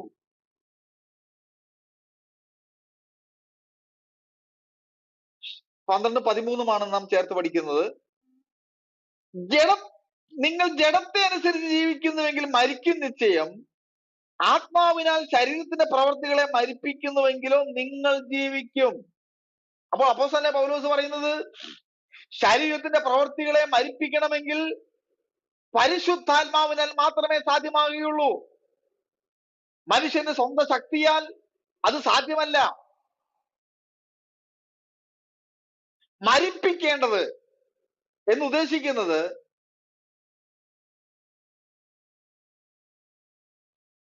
ഒന്നും കൂടെ പറഞ്ഞു കഴിഞ്ഞാൽ, ഇപ്പൊ മരിപ്പിക്കുക എന്ന് ഉദ്ദേശിക്കുന്നത്, ശരിയാണ്, എന്റെ കണ്ണ് പാപം ചെയ്യുന്നു, എന്റെ കൈ പാപം ചെയ്യുന്നു, എന്റെ നാക്ക് പാപം ചെയ്യുന്നു എന്ന് പറഞ്ഞിട്ട് അതിനെ വെട്ടിമാറ്റുകയല്ല. അത് ബൈബിൾ അങ്ങനെ പറയുന്നുണ്ട് എന്ന് പറഞ്ഞ് നിങ്ങൾ പോയിട്ട് അതിനെ വെട്ടിക്കളയുവാനോ ഒന്നുമല്ല ഇവിടെ ഉദ്ദേശിക്കുന്നത്. മരിപ്പിക്കേണ്ടത് ശരീരത്തെ അല്ല, മറിച്ച് ശരീരത്തിന്റെ പ്രവൃത്തികളെയാണ് മരിപ്പിക്കേണ്ടത്. നീ ഒരു 7 ദിവസം ഉപവാസം എടുത്തു, 21 എടുത്തു, 41 എടുത്തു, പൂർണ്ണം കഠിന ഉപവാസം എല്ലാം കഴിഞ്ഞിട്ട് നിങ്ങളുടെ വീട്ടിലേക്ക് വന്ന് കയറി ഈ 41 ദിവസം കൊണ്ട് പ്രാർത്ഥിച്ചുണ്ടാക്കിയത് ഒറ്റ മിനിറ്റ് കൊണ്ട് തീരുന്ന പ്രവൃത്തിയല്ല. സ്തോത്രം. ഈ 7 ദിവസം കൊണ്ട് പ്രാർത്ഥിച്ച് നാം നേടിയ സംഭവങ്ങൾ ഒറ്റ മിനിറ്റ് കൊണ്ട് അല്ലെങ്കിൽ ഒറ്റ മണിക്കൂർ കൊണ്ട് തീർക്കുന്ന സംഭവമല്ല. സ്തോത്രം. നീ വില കൊടുത്താണ് ദൈവസന്നിധി ഇരുന്നതെന്ന് ഓർക്കണം. വളരെ ഉപവാസം എന്ന് പറഞ്ഞ ചെറിയ കളിയൊന്നുമല്ല. 3 ദിവസം ഒരു 7 ദിവസം പൂർണ്ണമായിട്ട് ഉപവസിക്കുന്ന നമ്മുടെ പാസ്റ്റർമാർക്കറിയാം. നിങ്ങൾക്കെല്ലാം ശുശ്രൂഷ ഉള്ളവരാണല്ലോ. ഇതിന്റെ അകത്ത് ഈ ആഹാരം ചെല്ലാതാകുമ്പോൾ ഈ ഇൻഡസ്റ്റൈൻ കിടന്ന് പടയ്ക്കുകയും ഇതിന്റെ അകത്തുണ്ടാകുന്ന ദ്രവം മഞ്ഞദ്രാവകം പുറത്തു വരികയും അതിനെ മുടിച്ചു മുറുക്കി നമ്മൾ പിന്നെ പച്ചവെള്ളം കുടിച്ചുകൊണ്ട്, ചിലരൊക്കെ ആണെങ്കിൽ പാലോ ചായയോ ഒന്നും കുടിക്കത്തില്ല. അത്രയും കഠിനമായ സംഭവങ്ങളാണ് ഉപവസിക്കുന്നത്. പണ്ടൊരു വിഷയമുണ്ടായപ്പോൾ ഞാൻ സെമിനാരിൽ പഠിക്കുന്ന സമയത്ത് ഞാനും എൻ്റെ ഒരു കൂട്ടുകാരനും കൂടെ 3 ദിവസം വെള്ളം കുടിക്കാതെ ഉപവസിച്ചു, പച്ചവെള്ളം പോലും കുടിക്കാതെ. അപ്പൊ ഇദ്ദേഹം നമ്മുടെ കൂടെ ഉള്ളപ്പോൾ ഇച്ചിരി തീവ്രനായിരുന്നു. അപ്പൊ നമുക്ക് ഇതിന്റെ സംഭവം ഒന്നും അറിയില്ല. എന്നോട് പറഞ്ഞു, വാടാ നമുക്ക് ഒരു കാര്യം ചെയ്യാം, 3 ദിവസം ഉപവസിക്കാം, വെള്ളം കുടിക്കാതെ, കർത്താവ് പ്രവർത്തിക്കും. ശരി, വെള്ളം ഈ പുള്ളി ഉമിനീരടക്കം തുപ്പിക്കളയുന്നുള്ളതാണ് ഈ മനുഷ്യന്റെ ഭയങ്കര സംഭവം. നമ്മളെ കൊണ്ട് അതൊന്നും പറ്റത്തില്ല, എങ്കിലും നമ്മളും പുള്ളിയുടെ കൂടെ ഇരുന്നു. സത്യം പറഞ്ഞു ഞാൻ ആകെ പെട്ടുപോയി. കാരണം വെള്ളം കുടിക്കാതെയൊക്കെ ഇരിക്കുക എന്ന് പറഞ്ഞു കഴിഞ്ഞാൽ, ഉമിനീര് പോയി ഇറക്കുക എന്ന് പറഞ്ഞാൽ, ഇദ്ദേഹം സത്യം പറഞ്ഞു കഴിഞ്ഞാൽ നമ്മുടെ തൊട്ട് റൂമിൽ ഇത് അവിടെ കിടക്കുന്ന. അപ്പൊ നമുക്കറിയാം ഇദ്ദേഹം വെള്ളം പോലും കുടിക്കുന്ന, ഉമിനീരും ഇറക്കുന്നില്ല, ഇദ്ദേഹം തുപ്പിക്കളഞ്ഞോണ്ടിരിക്കുകയാണ്. ഇത് കണ്ടപ്പോ എനിക്ക് സത്യം പറഞ്ഞാൽ ഭയങ്കര സംഭവമായിപ്പോയി. എങ്കിൽ തന്നെയും സത്യം പറഞ്ഞു കഴിഞ്ഞാൽ ആ പ്രാർത്ഥന കഴിഞ്ഞ് എഴുന്നേറ്റ് ഒരൊറ്റ ആഴ്ച കഴിഞ്ഞപ്പോൾ അതിന് ഉത്തരം കണ്ടു. അപ്പൊ ഇത് നമ്മൾ ഉദ്ദേശിക്കുന്ന പോലെ അല്ല സംഭവം. ഉപവസിക്കുക എന്ന് പറയുമ്പോൾ നമ്മൾ ഈ പ്രാർത്ഥിച്ചു ഉണ്ടാക്കുന്ന സംഭവങ്ങൾ ഒരൊറ്റ മിനിറ്റ് കൊണ്ട് തീർക്കുന്ന സംഭവം അല്ല ഞാൻ പറഞ്ഞു ഉദ്ദേശിച്ചത്. മരിപ്പിക്കേണ്ടത് എന്തിനെയാണ്? നമ്മുടെ ശരീരത്തിൽ നിന്നും ഉണ്ടാകുന്ന പ്രവൃത്തികളെയാണ് നാം മരിപ്പിക്കേണ്ടത്. അടുത്തതായിട്ട് 8-ാം അധ്യായത്തിന്റെ 14-ാം വാക്യം മുതൽ 25 വരെയുള്ള വാക്യങ്ങൾ നിങ്ങൾ ചേർത്ത് പഠിക്കുക. 8-ാം അധ്യായം 14 മുതൽ 25 വരെയുള്ള വാക്യങ്ങൾ നിങ്ങൾ ചേർത്ത് പഠിക്കുമല്ലോ. ഇവിടെ പ്രധാനമായിട്ട് പുത്രത്വവും പരിശുദ്ധാത്മാവുമാണ് ഇവിടെ പ്രധാനമായിട്ട് പറഞ്ഞിരിക്കുന്ന വിഷയം.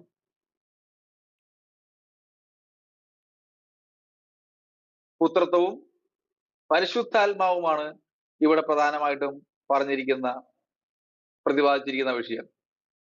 14-ാം വാക്യം, ദൈവാത്മാവ് നടത്തുന്നവരെല്ലാവരും ദൈവത്തിന്റെ മക്കളാകുന്നു. ദൈവാത്മാവ് നടത്തുന്നവർ എല്ലാവരും ദൈവത്തിന്റെ മക്കളാകുന്നു. 15 എഴുതിയിരിക്കുന്നു, നിങ്ങൾ പിന്നെയും ഭയപ്പെടേണ്ടതിന് ദാസ്യത്വത്തിന്റെ ആത്മാവിനെ അല്ല, നാം അബ്ബാ പിതാവേ എന്ന് വിളിക്കുന്ന പുത്രത്വത്തിന്റെ ആത്മാവിനെ അത്രേ പ്രാപിച്ചത്. സ്തോത്രം.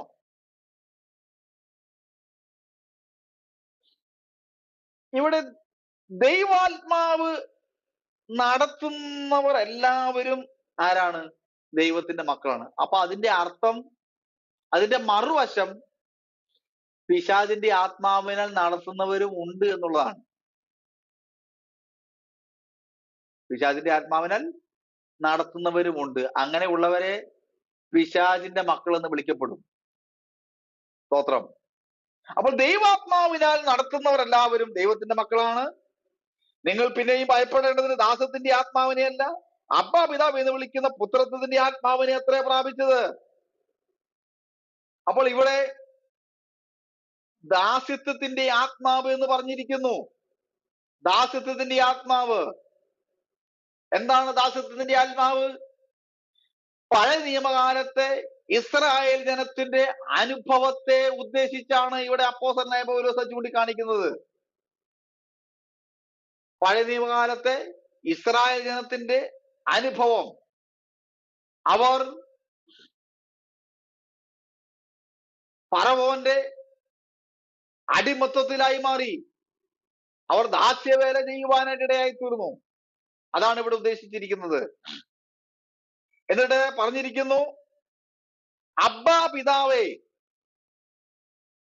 എനിക്ക് വായിച്ചിട്ട് മുന്നോട്ട് പോകാനുള്ള സമയമില്ലാത്തത് കൊണ്ട് ഞാൻ 2 വാക്യങ്ങൾ നിങ്ങൾക്ക് തരികയാണ്. നിങ്ങൾ നോട്ട് ചെയ്തിട്ട് നിങ്ങൾ തന്നെ അതൊന്ന് കൂട്ടിച്ചേർത്തി വായിച്ച് പഠിക്കുകയാണെങ്കിൽ വളരെ ഉപകാരമായിരിക്കും. മർക്കോസിന്റെ സുവിശേഷം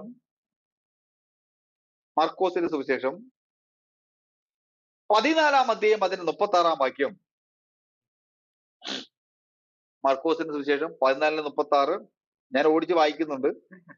നിങ്ങൾക്ക് വേണമെങ്കിൽ അത് നോട്ട് ചെയ്യാം. 36 എഴുതിയിരിക്കുന്നു, അബ്ബാ പിതാവേ, നിനക്കെല്ലാം കഴിയും, ഈ പാനപാത്രം എങ്കിൽ നിന്ന് നീക്കണമേ, എങ്കിൽ ഞാൻ ഇച്ഛിക്കുന്നത് അല്ല നീ ഇച്ഛിക്കുന്നത് ആകട്ടെ എന്ന് പറഞ്ഞു. ഗലാത്യർ 4:6. ഗലാത്യ ലേഖനം 4-ാം അധ്യായം അതിന്റെ 6-ാമത്തെ വാക്യം.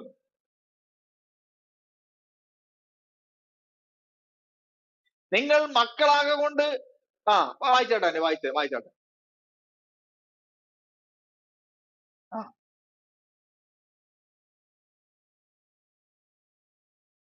സ്തോത്രം. നമ്മുടെ ഹൃദയങ്ങളിലേക്ക് അയച്ചിരിക്കുന്നത് സ്വപുത്രന്റെ ആത്മാവിനെയാണ്. അപ്പൊ നമ്മൾ ആരായതുകൊണ്ടാണ് അത് അയച്ചത്?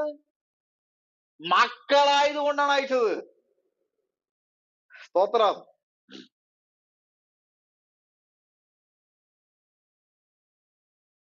അപ്പോൾ മക്കൾക്ക് മാത്രമേ ആ സ്വപുത്രന്റെ ആത്മാവിനെ അവൻ കൊടുത്തിട്ടുള്ളൂ. അപ്പോൾ ഇവിടെ അബ്ബ, ABBA, ആബ, ABBA, ആബ, നമ്മൾ അബ്ബ എന്ന് പറയും. ഇതൊരു അരാമ്യ ഭാഷയുടെ തർജ്ജനമാണ്. അരാമ്യ ഭാഷ തർജ്ജനം ചെയ്യാതെ അതുപോലെ ഇട്ടിരിക്കുന്നതാണ് അബ്ബ എന്ന് ഉദ്ദേശിക്കുന്നത്. അരാമ്യ ഭാഷയാണ്, അത് തർജ്ജനം ചെയ്യാതെ അതുപോലെ ഇട്ടിരിക്കുന്ന വാക്കാണ്. ഇതിന്റെ അർത്ഥം എന്താണ്? പിതാവ് എന്ന അർത്ഥം.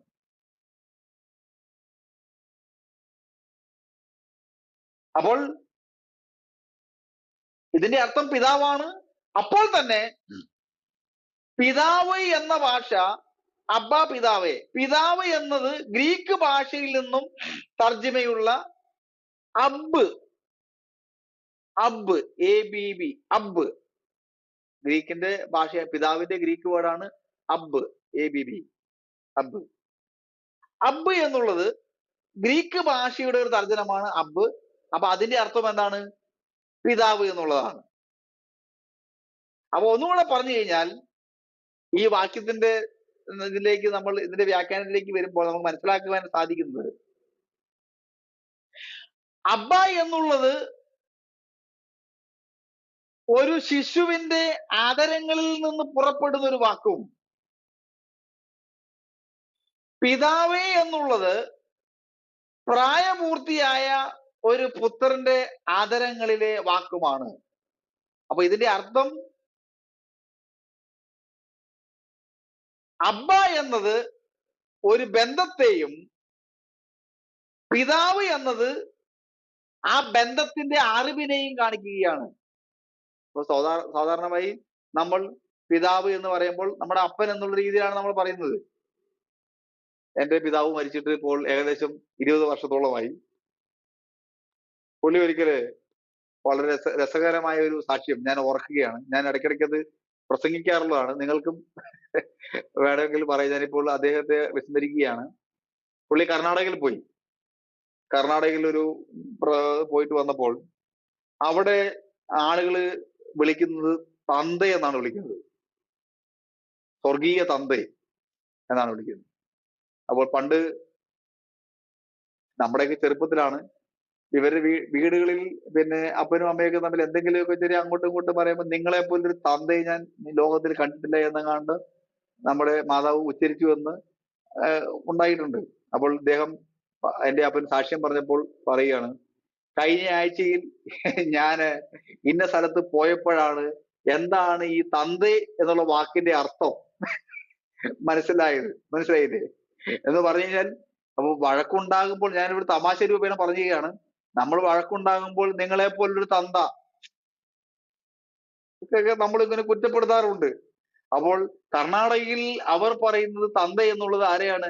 സ്വർഗീയ തന്ത എന്ന് വിളിക്കുന്നത്, കർത്താവിനെ വിളിക്കുന്നത് സ്വർഗീയ തന്ത എന്നാണ് വിളിക്കുന്നത്. മനസ്സിലായില്ലേ?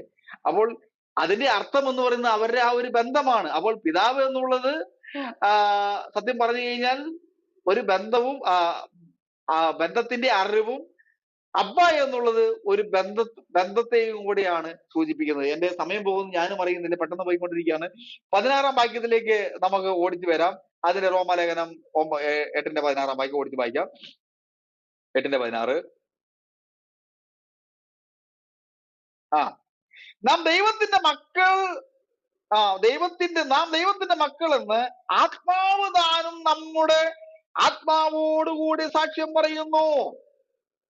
അപ്പോൾ നാം ദൈവത്തിന്റെ മക്കളാണ് എന്നുള്ളതിന് മുകളിൽ പറഞ്ഞ 2 സാക്ഷീകരണം മതി. അബ്ബാ പിതാവ് എന്നുള്ള സാക്ഷീകരണം. സ്തോത്രം. അതുകൊണ്ട് അബ്ബാ പിതാവ് എന്ന് വിളിക്കുവാനുള്ള ഒരു പുത്രത്വത്തിന്റെ അവകാശത്തെ നമുക്ക് തന്നിരിക്കുകയാണ്. പഴയ നിയമകാലത്ത് അങ്ങനെ ഒരു സംഭവം ഇല്ലായിരുന്നു. എന്നാൽ ഈ പുതിയ നിയമകാലത്തേക്ക് വന്നപ്പോൾ ഏത് സമയത്ത് മറ്റ് എനി മൊമെന്റ് നമുക്ക് നമ്മുടെ കർത്താവിന്റെ അടുക്കിലേക്ക് കടന്നു വരാം. അബ്ബാ പിതാവ് എന്ന് വിളിക്കുവാനുള്ള ഒരു അവകാശം തന്നിരിക്കുകയാണ്. പ്രാകാരമില്ല, വിശുദ്ധ സ്ഥലമില്ല, അതിപരിശുദ്ധമില്ല.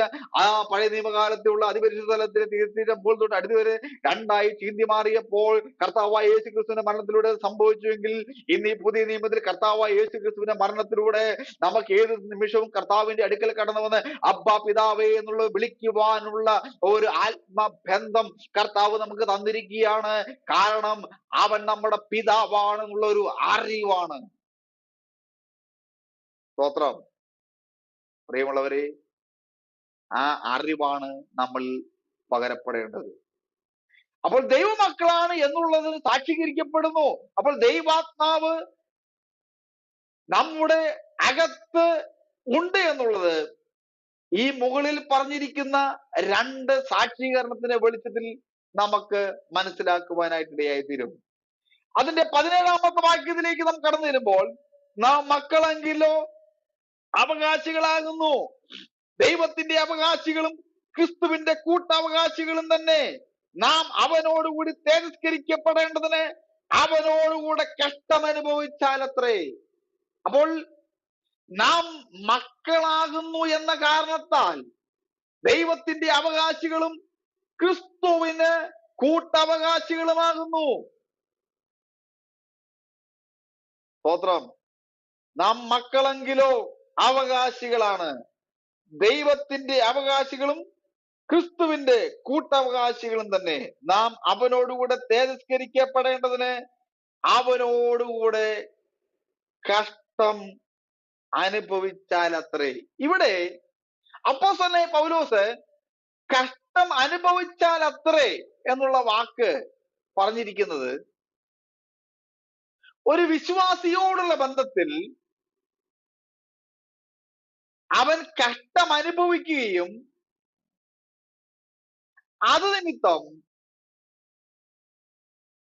അവൻ ക്രിസ്തുവിനോടുകൂടെ തിരസ്കരിക്കപ്പെടുകയും ചെയ്യുമ്പോൾ അവന്റെ ജീവിതത്തിൽ നിത്യത എന്ന വലിയൊരു ഓഹരി അവന് ലഭിക്കുകയാണ്. ഒന്നുകൂടെ പറഞ്ഞു കഴിഞ്ഞാൽ, ഈ പാപമയമായ ലോകത്തിൽ നാം പാപത്തോട് പോരാടി പ്രാണത്യാഗത്തോളം നിന്ന് ക്രിസ്തുവിന് വേണ്ടി നിലനിൽക്കുമ്പോൾ കഷ്ടമുണ്ട്, വളരെയധികം പ്രയാസം നാം അനുഭവിക്കുന്നുണ്ട്. അങ്ങനെ നാം ഈ ലോകത്തിൽ മരിച്ച് അടക്കപ്പെട്ട് തിരസ്കരിക്കപ്പെട്ട ശരീരത്തോടെ ഉയർത്തെഴുന്നേൽക്കുമ്പോൾ നമുക്ക് ലഭിക്കുന്നത് നിത്യത എന്ന വലിയൊരു ഓഹരിയാണ്. സ്തോത്രം. അതാണ് ഇവിടെ അപ്പോസ്തലനായ പൗലോസ് സവിസ്തരമായി വിശദീകരിച്ചിരിക്കുന്നത്. 18ാം വാക്യത്തിൽ, നമ്മിൽ വെളിപ്പെടുവാനുള്ള തേജസ്സ് വിചാരിച്ചാൽ ഈ കാലത്തിലെ കഷ്ടങ്ങൾ സാരമില്ല എന്ന് ഞാൻ എണ്ണുന്നു. സ്തോത്രം. ഇവിടെ 18 മുതൽ 39 വരെയുള്ള വാക്യങ്ങൾ നീതീകരണം ശാശ്വത അനുഗ്രഹമാക്കി ഉറപ്പിക്കുന്ന ഒരു കാഴ്ചയാണ് നമ്മൾ കാണുന്നത്. 18 മുതൽ അതിന്റെ വിഭാഗം 5ലേക്ക് നമ്മൾ കടക്കുകയാണ്. നീതീകരണം ശാശ്വത അനുഗ്രഹമാക്കി ഉറപ്പിക്കുന്ന ഒരു സംഭവത്തെ നമ്മൾ കാണുവാനായിട്ട് സാധിക്കുന്നു. എന്താണ് സാധിക്കുന്നത് ഇവിടെ കാണുന്നത്? നമ്മിൽ വെളിപ്പെടുവാനുള്ള തേജസ് വിചാരിച്ചാൽ ഈ കാലത്തിലെ കഷ്ടങ്ങൾ സാരമില്ല എന്ന് ഞാൻ എണ്ണുന്നു. സ്തോത്രം. അപ്പോൾ ദൈവ തേജസ്സിന്റെ വെളിച്ചത്തിൽ കഷ്ടങ്ങൾ സഹിക്കേണ്ടതിന്റെ ആവശ്യകതയാണ് ഇവിടെ നമുക്ക് കാണുവാൻ സാധിക്കുന്നത്. നമ്മിൽ വെളിപ്പെടുവാനുള്ള തേജസ് നാം കാണുകയും നാം അത് പ്രാപിക്കുകയും ചെയ്യുമ്പോൾ ഉണ്ടാകുന്ന ഒരനുഭവമാണ്. 2 കൊരിന്ത്യർ 4-ാം അധ്യായം അതിന്റെ 17-ാം വാക്യം. 2 കൊരിന്ത്യർ 4-ാം അധ്യായം അതിന്റെ 17-ാം വാക്യം. ഇവിടെ ഇപ്രകാരം രേഖപ്പെടുത്തിയിരിക്കുന്നു: നൊടി നേരത്തേക്കുള്ള ഞങ്ങളുടെ ലഘുവായ കഷ്ടം അത്യന്തം അനവധിയായി തേജസ്സിന്റെ നിത്യഘനമെന്ന് ഞങ്ങൾ കിട്ടുവാൻ ഹേതുവാകുന്നു. കാണുന്നതിനെയല്ല, കാണാത്തതിനെ അത്രേ ഞങ്ങൾ നോക്കിക്കൊണ്ടിരിക്കുന്നത്. നൊടി നേരത്തേക്കുള്ള ലഘു സങ്കടം അനവധി തേജസ്സിൻ ഭാഗ്യം തന്നെ. ഇത് മരണ വീട്ടിൽ പോയിട്ട് മാത്രമല്ല പാടേണ്ടത്. സാധാരണ നമ്മള് മരിക്കുമ്പോൾ മാത്രമേ ഇങ്ങനെയുള്ള പാട്ടുകളൊക്കെ പാടുകയുള്ളൂ. ഞാൻ ഇടയ്ക്കൊക്കെ മൺമയമാമിയോ അല്ലെങ്കിൽ കാണുന്നതെല്ലാം മായ എന്നുള്ള സമയമാരകത്തിലൊക്കെ പാടാറുണ്ട്. വണ്ടിയൊക്കെ ഓടിച്ചുകൊണ്ട് പോകും. എനിക്കിതിനെയൊന്നും പേടിയില്ല. നമ്മളതിനെ പേടിക്കേണ്ട ആവശ്യം, നമ്മൾ പോകേണ്ട സമയമാകുമ്പോൾ നമ്മൾ പോകുന്നേ. ഇപ്പൊ സമയമാരകത്തിൽ ഞാൻ സ്വർഗയാത്ര ചെയ്യുന്നു എന്നുള്ള ജീവിച്ചിരിക്കുമ്പോൾ പാടി എന്താ കുഴപ്പം? ഒരു കുഴപ്പവുമില്ല. നല്ല പറ, അയ്യോ ആ പാട്ട് പാടിയിട്ടൊന്നും വണ്ടി ഓടിക്കരുത്, പോകുന്ന വഴിക്ക്. നമ്മൾ പോകുന്ന വഴിക്ക് ഇപ്പൊ ഞാൻ ഈ ക്ലാസ് എടുത്തുകൊണ്ടിരിക്കുമ്പോ ചിലപ്പോൾ നിങ്ങളുടെ മുമ്പിൽ ഇപ്പൊ പോയിരിക്കാം. എന്റെ സമയമായെങ്കിൽ ദൈവം എന്നെ കൊണ്ടുപോകും എന്നും പറഞ്ഞാൽ പാട്ട് പാടാതിരിക്കുന്നത്. ഇടയ്ക്കൊക്കെ ആ പാട്ടൊന്ന് പാടി ധ്യാനിക്കണം. അങ്ങനെയെങ്കിൽ നമ്മൾ സ്വർഗത്തിലേക്ക് എടുക്കപ്പെടുകയാണെങ്കിൽ വിശുദ്ധിയോടെ വേർപാടോടെ ഇരിക്കുന്ന സമയമാണെങ്കിൽ ആ സ്വർഗത്തിൽ കാണപ്പെടുമല്ലോ. സ്തോത്രം. അതുകൊണ്ടാണ് ഇവിടെ പറയുന്നത്, നൊടി നേരത്തേക്കുള്ള ഞങ്ങളുടെ ലഘുവായ കഷ്ടം അത്യന്തം അനവധിയായ തേജസ്സിന്റെ നിത്യഘനമെന്ന് ഞങ്ങൾക്ക് കിട്ടുവാൻ ഹേതുവാകുന്നു. സ്തോത്രം. അപ്പോൾ 18-ാം വാക്യത്തിൽ എഴുതിയിരിക്കുന്നു, നമ്മിൽ വെളിപ്പെടുവാനുള്ള തേജസ് വിചാരിച്ചാൽ ഈ കാലത്തിലെ കഷ്ടങ്ങൾ സാരമില്ല. അപ്പോൾ ഈ കാലത്തിലെ കഷ്ടങ്ങൾ സാരമില്ല എന്നുള്ളത് അപ്പോസ്തലനായ പൗലോസ് ഇവിടെ പറയുന്നത്, ഈ കാലം എന്ന് ഉദ്ദേശിക്കുന്നത് നൊടി നേരമാണ്. പ്രൈസലോ. അപ്പോൾ നമ്മുടെ പ്രയാണകാലം എത്രയാണ്? നൊടി നേരമാണ്. നൊടി നേരം എന്ന് ഉദ്ദേശിക്കുന്നത് ഇങ്ങനെ വിരൽ വെക്കുന്ന ആ നൊടി നേരത്തിന്റെ ഉള്ളിൽ തന്നെ നമ്മുടെ ഈ പ്രയാണകാലം ഈ ലോകത്തിൽ നിന്ന് മാറിപ്പോകും. 70 ഏറെയായാൽ 50 മാത്രം അതിന് പ്രതാപവും പ്രതിഫലവും എന്താണ്? വളരെ ബുദ്ധിമുട്ടാണ്. സ്തോത്രം.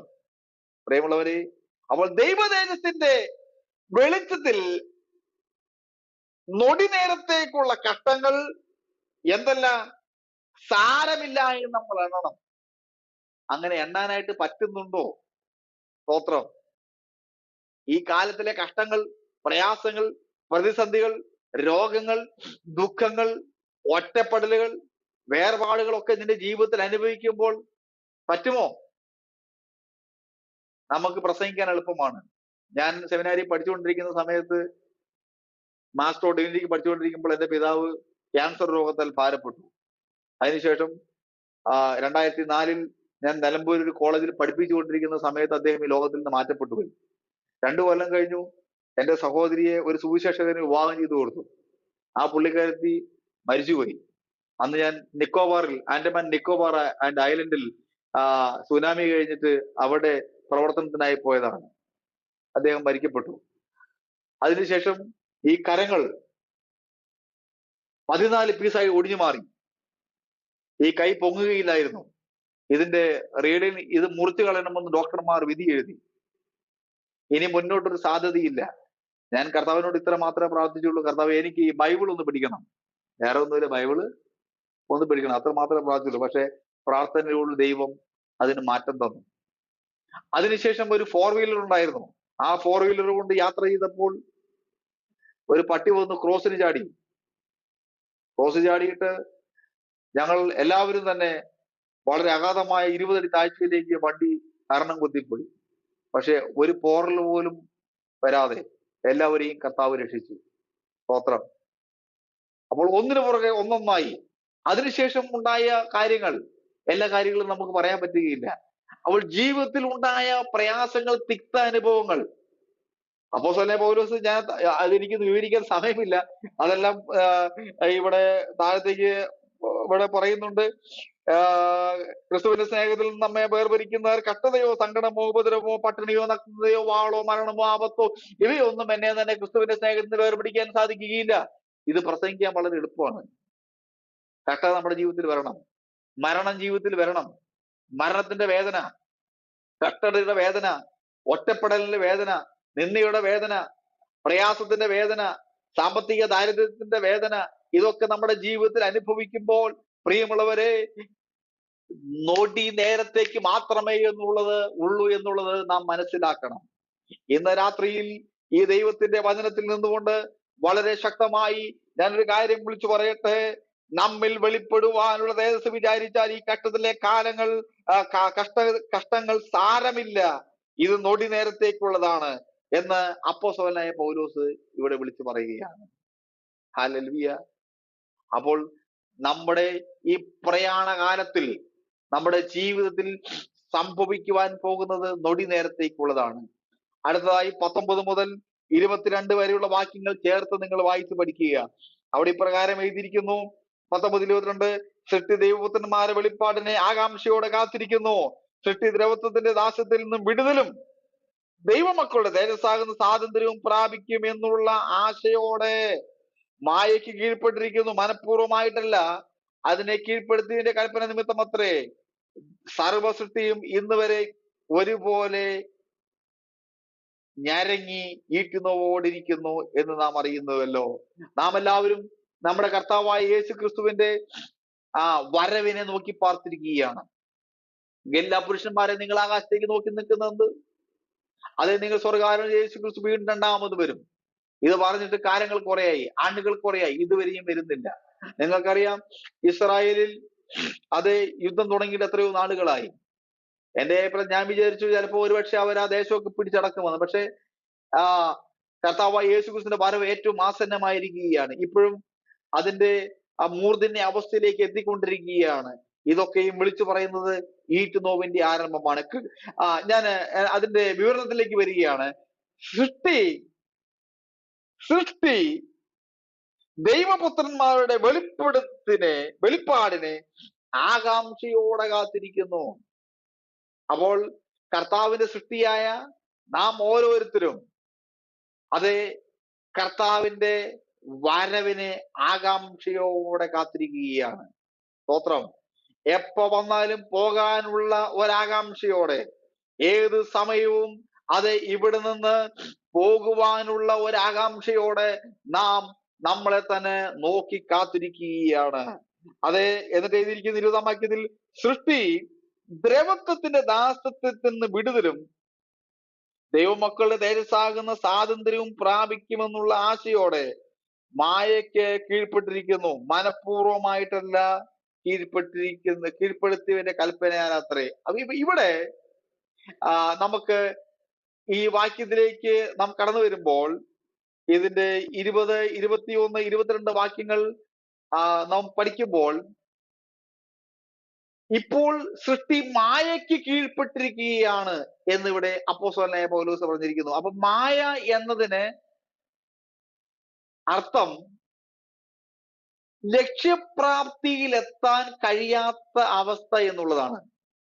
മായ എന്നുള്ളത് ലക്ഷ്യപ്രാപ്തിയിൽ എത്താൻ കഴിയാത്ത അവസ്ഥ എന്നുള്ളതാണ്. എന്നാൽ ഭാവിയിൽ സൃഷ്ടി ദൈവപുത്രന്റെ തേജസ്സിൽ എന്ത് ചെയ്യും? സ്വാതന്ത്ര്യം പ്രാപിക്കും. അപ്പോൾ ഒന്നും കൂടെ പറഞ്ഞു കഴിഞ്ഞാൽ ഞാൻ ഇതിനെ ഒന്നും കൂടെ വിവരിച്ച് പറയാം. ദൈവമക്കളായ നമ്മുടെ നാം എല്ലാവരും കർത്താവിന്റെ സ്ഥിതിയാണ്. ഇപ്പോഴത്തെ സ്ഥിതി നാം പരിപൂർണമായി രൂപാന്തരം പ്രാപിക്കപ്പെടുന്നത് കർത്താവായ യേശു ക്രിസ്തുവിന്റെ വരവെങ്കിൽ മാത്രമാണ്. ഇപ്പോൾ നാം കർത്താവിന്റെ വീണ്ടെടുപ്പ് പ്രാപിച്ചിട്ടുണ്ട്, ശരിയാണ്. കർത്താവ് രക്ഷിക്കപ്പെട്ട് സ്നാനപ്പെട്ട് കൃപയിലാണ് നാം ആയിരിക്കുന്നത്. എന്നാൽ അതിന്റെ പരിപൂർണ അവസ്ഥയിലേക്ക് എത്തുന്നത് ഈ സൃഷ്ടി രൂപാന്തരം പ്രാപിച്ച് മുന്നോട്ട് പോകുമ്പോഴാണ്. ഇപ്പൊ ഒരു സൃഷ്ടിയായ നാം മരിച്ചു പോയി കഴിഞ്ഞാൽ അവിടെ നാം അടക്കപ്പെട്ടു. കർത്താവായ യേശു ക്രിസ്തുവിന്റെ കാഹളം ധ്വനിക്കുമ്പോൾ അത് ആ സൃഷ്ടിക്കകത്ത് ഒരു രൂപാന്തരം ഉണ്ടായി, അത് രൂപാന്തരപ്പെടുവാനായിട്ട്. അപ്പോൾ ആ സൃഷ്ടി സ്വാതന്ത്ര്യം അനുഭവിച്ച് ക്രിസ്തുവിന്റെ തേജസ്സോടെ സ്വാതന്ത്ര്യത്തോടെ രൂപാന്തരപ്പെട്ട് പറക്കുവാനായിട്ട് ഇടയായിത്തീരും. ഇവിടെ നമുക്ക് 22-ാമത്തെ വാക്യത്തിൽ സൃഷ്ടി എന്നുള്ള ഒരു വാക്കും 23-ാമത്തെ വാക്യത്തിൽ സൃഷ്ടി എന്നുള്ള ഒരു വാക്കും 23-ാമത്തെ വാക്യത്തിൽ വിശ്വാസി എന്നുള്ള ഒരു പദവും നിങ്ങൾ നോട്ട് ചെയ്യുമല്ലോ. 23-ാമത്തെ വാക്യത്തിൽ വിശ്വാസി എന്നുള്ളൊരു പദവും 26-ാമത്തെ വാക്യത്തിൽ ആത്മാവ് എന്നുള്ളൊരു പദവും ഇവിടെ ഉച്ചരിച്ചിരിക്കുന്നു. അപ്പോൾ ഈ ഞെരുക്കം